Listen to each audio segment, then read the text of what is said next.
오늘 우리에게 주신 하나님의 말씀은 창세기 16장 7절에서 12절 말씀입니다. 여호와의 사자가 광야의 샘물 곁 곧 술길 샘 곁에서 그를 만나 이르되 사레의 여종 하가라 내가 어디서 왔으며 어디로 가느냐. 그가 이르되 나는 내 여주인 사레를 피하여 도망하나이다. 여호와의 사자가 그에게 이르되 내 여주인에게로 돌아가서 그 수하에 복종하라.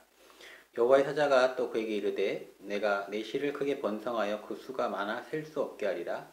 여호와의 사자가 또 그에게 이르되 내가 임신하였은즉 아들을 낳으리니 그 이름을 이스마엘이라 하라. 이는 여호와께서 내 고통을 들으셨음이니라. 그가 사람 중에 들나귀 같이 되리니 그의 손이 모든 사람을 치겠고 모든 사람의 손이 그를 칠지며 그가 모든 형제와 배항에서 살리라 하니라. 아는 지인 중에 그 상담학 박사 하시고 상담하시던 우리 지인이 있는데 그분 말이 상담의 핵심은 뭐냐면 들어주는 거라고 합니다. 들어주기. 제가 상담 생각했을 때는 듣기는 조금 듣고 그걸 바탕으로 해서 이렇게 저렇게 해라 조언해 주는 것이 상담에서 중요한 역할을 할 줄 알았는데 상담은 많이 들어주고 공감해 주고 많이 들어주는 것만으로 치유가 된다 이런 말씀 하시더라고요.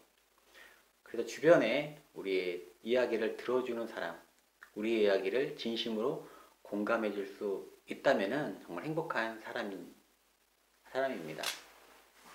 오늘 말씀을 통해서 우리의 고통을 들으신 하나님 만날 수 있습니다. 오늘 우리의 고통을 들으시는 하나님 모두 만나기를 원합니다. 하나님이 아브라함에게 자녀를 약속했는데 시간만 자꾸 가는 겁니다. 그래서 그의 아내 사레가 기다리다 못해서 인간적인 방법을 생각합니다. 자신의 여종 하가를 남편에게 첩으로 주는 것이죠. 사레가 자기가 노산이어서 나이가 많아서 임신하지 못하는 줄 알고 젊은 여종을 남편과 동침하게 하면 아이를 낳지 않을까 그렇게 해서 후손을 이어가려고 합니다.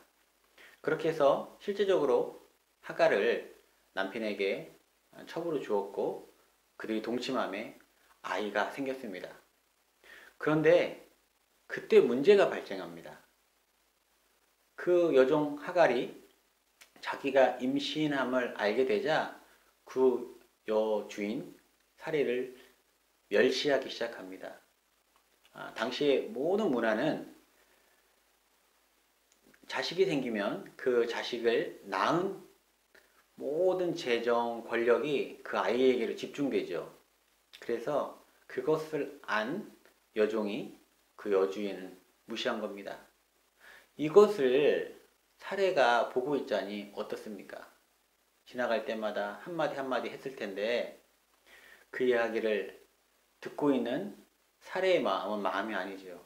견디다 못해 아브라함과 이야기를 하게 되고 결론이 아브라함이 너의 여종이니까 너의 마음대로 해라.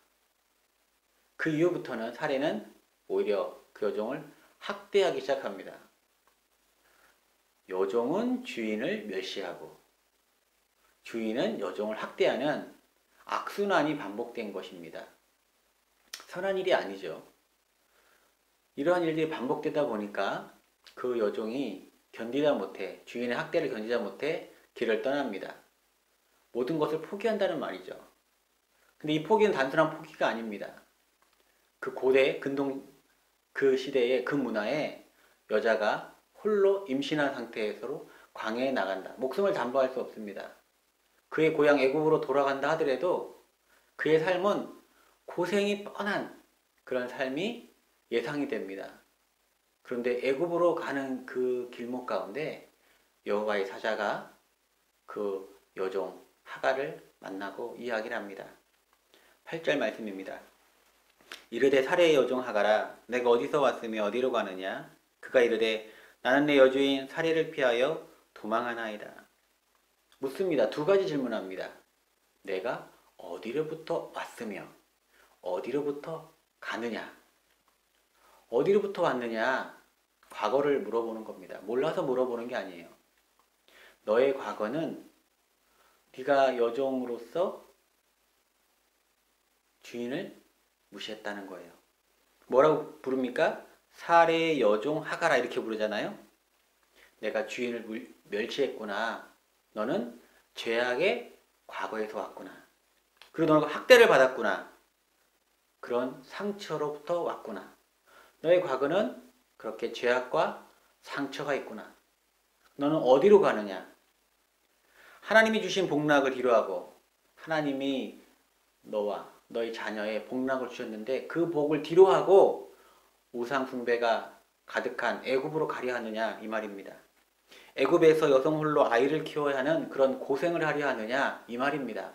너는 지금 잘못된 미래, 잘못된 길로 가고 있다 이런 말입니다. 근데 애굽으로 향하는 하갈에게 하나님이 찾아오셔서 과거를 치유하고 미래를 회복하는 놀라운 말씀을 선포하십니다. 9절에서 11절 말씀입니다. 여호와의 사자가 그에게 이르되 내 여주인에게로 돌아가서 그 수하에 복종하라. 너의 과거를 죄악으로 두지 말고 가서 너 주인에게 복종함으로 너의 죄악을 회복해라. 회개해라. 이런 말이죠. 여호와의 사자가 또 그에게 이르되 내가 내 씨를 크게 번성하여 그 수가 많아 셀 수 없게 하리라. 놀라운 말씀 해주시는 거예요. 너 고생하는 게 아니다. 내가 셀 수 없는 만큼 큰 은혜를, 큰 복을 너를 위해 예비해뒀다 이 말입니다. 여호와의 사자가 또 그에게 이르되 내가 임신하였은즉 아들을 낳으리니 그 이름을 이스마엘이라 하라. 이는 여호와께서 내 고통을 들으셨음이니라. 너가 아들을 낳으면은 이스마엘이라 해라. 그 이스마엘의 뜻이 뭡니까? 하나님이 내 고통을 들으셨다. 하나님이 내 고통을 들으셨다. 이 새벽 여러분 모두가 이스마엘 하나님 만나기 원합니다. 여러분 지금 어려운 시기입니다. 어려운 가운데 있습니다. 고통 가운데 있습니다. 근데 그 고통을 누가 들으신다고 합니까?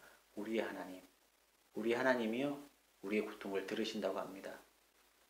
단순히 고통을 들으실 뿐만 아니라 우리의 과거를 치유하시고 회복하시고 우리의 앞날 잘못된 길을 갈 수 있는 우리를 복락으로 은혜로 인도하신다는 말씀을 해주고 있는 것입니다.